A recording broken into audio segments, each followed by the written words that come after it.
This camera is a dog. Do not buy the Lumix S9 by Panasonic. It is an absolute fucking dog of a camera. I have been using this for a few days, just took a couple of days off because I've been busy, but man, I keep running into issues. Let's start with something you probably won't be expecting me to say, and that is the autofocus is shit. It's dog shit. If I put the camera down here and just have it pointing back here with the call flute, it'll just constantly hunt. It'll get the call flute, it'll come back trying to get the tail. It doesn't know where it wants to be. I tried to autofocus on a contrail in the air with the moon nearby, and it wouldn't do it. And if it doesn't autofocus, it won't allow you to take the photo, folks. You cannot press the shutter button, just, nothing happens. You can press it, but nothing happens. And that was in late afternoon. It wasn't at night or anything crazy. I tried to autofocus on a seascape with a rainbow. So now you've got some coastline in the background and some water in the foreground and a rainbow, a few structures in the far distance, and it wouldn't autofocus. Again, you point at the scene, you press the shutter button halfway down trying to get it to grab. It would grab it occasionally, but it might take 5 attempts. And I switched to manual focus. The LCD screen is actually kind of small, and I really struggled to see it on that day I was photographing the rainbow. Now the sun's behind you, as it always is when there's a rainbow in front of you. But it wasn't actually that bright. It was kind of cloudy, hence the rain. Sunny and cloudy at the same time, if I can put it that way. And it was so difficult to tell if I was in focus. Just the light, it's hard to tell if I was overexposed or underexposed. And yeah, that's the price you pay for not having an EVF. The build quality, it really is shithouse. Anyone who says this has good build quality should never ever put build quality in their reviews ever again, because it means nothing. If this isn't bad build quality, then there's no such thing as bad build quality, folks. I've already seen one report of this on-off toggle getting a lot of play in it after a year of use. I've seen reports of the dial on the back being too easy to turn. It'll skip through multiple menu items at once. Here it is here. This little... you can't see it because it's a shit video, but there's a little dial on the back and you can just sort of wind around like that. And that brings me to the next issue, which is the controls. Folks, I've got fine enough fingers. I really struggle with this. Fuck, hang on, I'm going to turn this mounted. Struggle to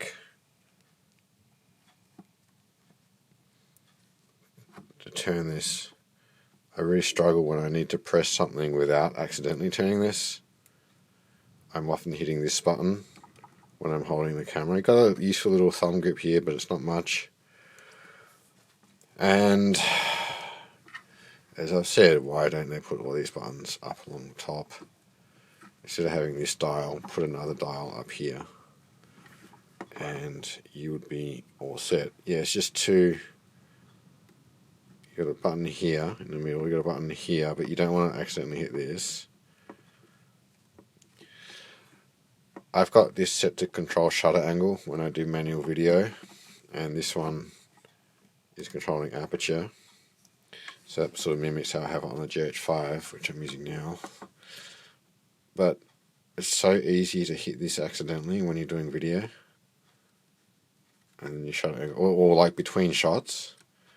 You imagine you just put the camera down on its back. Like if you put this on a car seat or something, odds are you're going to turn this a little bit.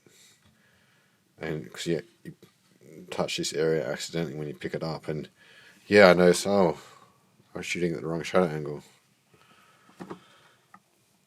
Not bothered by the fact it's a cold shoe. It doesn't bother me. I don't care about the lack of mechanical shutter. EVF is a bummer. Another day I took it out, there was a bird of prey, and I just stepped outside the caravan to try and photograph it without having the window glass in the way. And it's raining. And you know, this thing ain't weather sealed. And these buttons are so like light and I don't know, sort of flimsy feeling. I can't help but worry that, you know, a few drops of water might actually be a problem. They all say, oh, a few drops won't be a problem, but it might be a problem. I'm actually don't feel safe about the longevity of this camera in a rain situation. Guys, it's a dog of a camera, and I don't know, there are good sides, yeah. Yeah, it's super compact. It's significantly smaller than I was expecting. Like, look at this piece of shit.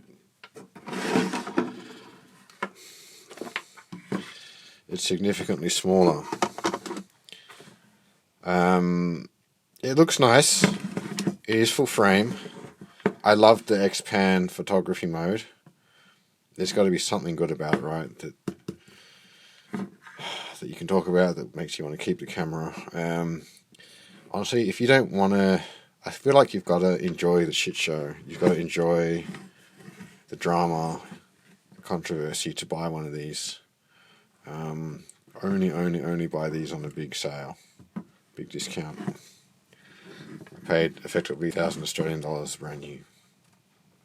Came with a 20-60 lens, so I paid 1,600 total. Folks, the Panasonic S9 is not something I can, in all honesty, recommend that you buy. Even as a B cam, why not just get a better camera that can also work as an A cam? I mean, look, will you find a cheaper full frame camera brand new? No. When this is discounted, she's discounted a lot. And you can't really beat the price. But, you know, there's a reason I think they extended the warranty to 5 years. They're seeing these sort of problems occur. They probably don't want these cameras flooding the second-hand market because people are worried that it's going to break outside of warranty. And if they flood the second-hand market, it's going to be harder to sell the new ones. So, yeah, guys, it's an odd camera. I kind of hope it gets discontinued and becomes like a cult weirdo, you know, slightly collectible digital camera. Yeah, it's got great video mode. It's just 48 FPS, which is really cool. In low light, I've just had one run in low light. I wasn't actually impressed. I was actually seriously surprised at how grainy the footage was. I thought the low light footage would be exceptional. I filmed a ton in that exact spot down on the docks. I'm not gonna give up because with low light there are a lot of little things to try, and I didn't have the shutter angle any more than 180 degrees, but I did have an f1.4 on there. It's my fastest lens, and yeah, I've done a lot of filming out there with the GH5S. I was expecting this to be better, and maybe it is. Maybe I'll have to do a side-by-side comparison, but it definitely wasn't silky footage, guys. So if this can't do low light better than a GH5S,